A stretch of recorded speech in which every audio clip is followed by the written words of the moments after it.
Thank you. I begin in the name of God, the Lord of mercy, the giver of mercy. I thank the Coalition for inviting FOSIS today, and I'd like to congratulate Stuart and all of you on the success of today's excellent conference. And I hope that FOSIS' partnership with the Coalition benefits the Coalition and the voice of the Stop the War movement. I'd like to begin with the words of Williams in the historic play of King Henry V, who discusses just war. He says, "If the cause be not good, the king himself hath a heavy reckoning to make, when all those legs and arms and heads chopped off in a battle shall join together at the latter day. And cry all, we died at such a place, some swearing, some crying for a surgeon, some upon their wives left poor behind them, some upon the debts they owe, some upon their children rawly left. I am afeard that there are few die well that die in battle, for how can they charitably dispose of anything when blood is their argument? Now if these men do not die well, it will be a black matter for the king that led to them." And that was words of Shakespeare. So we think of morality, of the remnants of war, and we question our kings and black matters. We're reminded of blood. The horrific acts of terrorists have poisoned our discourse on war. Now, 8 years on, we must remind ourselves of the central question: was the war on terror and everything it came with the effective means to put an end to these terrorist devils? I want us to think of the remnants of war. Today, the remnants of war on terror remain. British soldiers continue to die on the front line 8 years on. Hundreds of thousands of Iraqis are dead, some mark it at over 1 million. An Afghani generation continues to suffer, which has now lived through over 30 years of brutal warfare.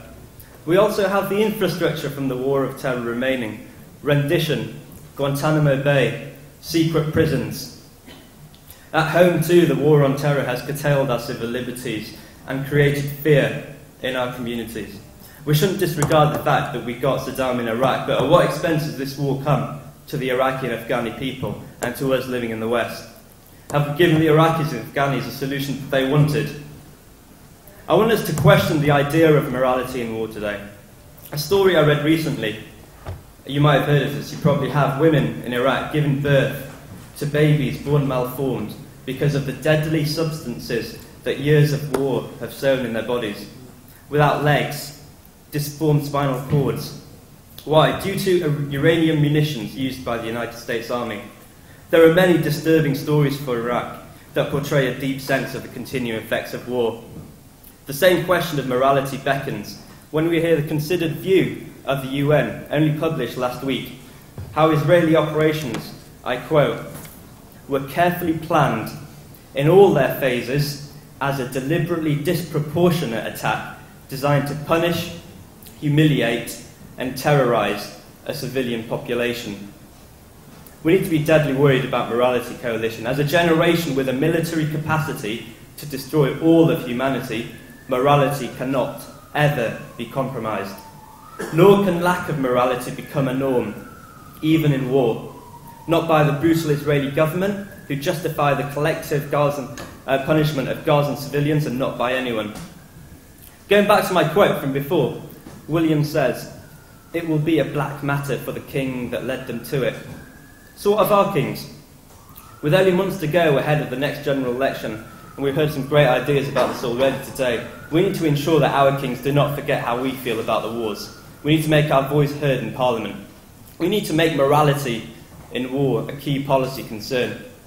And I believe to start making this a key policy concern, we must question the positions of our politicians at the grassroots in our university campuses. It's our opportunity. Hastings events, for starters, I've heard about this already. As well as this, it's about campaigning, it's about exposure, and it's about education at the grassroots. And we should use our students' unions to amplify our voice as well. I also think that in order to be truly effective, we need to open our doors to a broad coalition that is Stop the War. A diverse Stop the War coalition is a more influential Stop the War coalition, whose voice resonates across the political landscape. I'd like to end with a couple of Islamic messages of justice and hope. The first, that I as a Muslim believe that the people that will have the greatest chastisement on the day of judgment and hell are those people that tortured others in this world. A chilling reminder to the tormentors, they've got it coming. And the second message is that truth will prevail. And we have nothing to fear from speaking the truth. For God tells us to fear not the people, but to fear God and Him alone. I pray that we unite around the truth, and we should have confidence that sticking to the truth will pay off. Thank you all. I look forward to a re-energised and pragmatic student voice to stop the war taking centre stage this year. Thank you very much.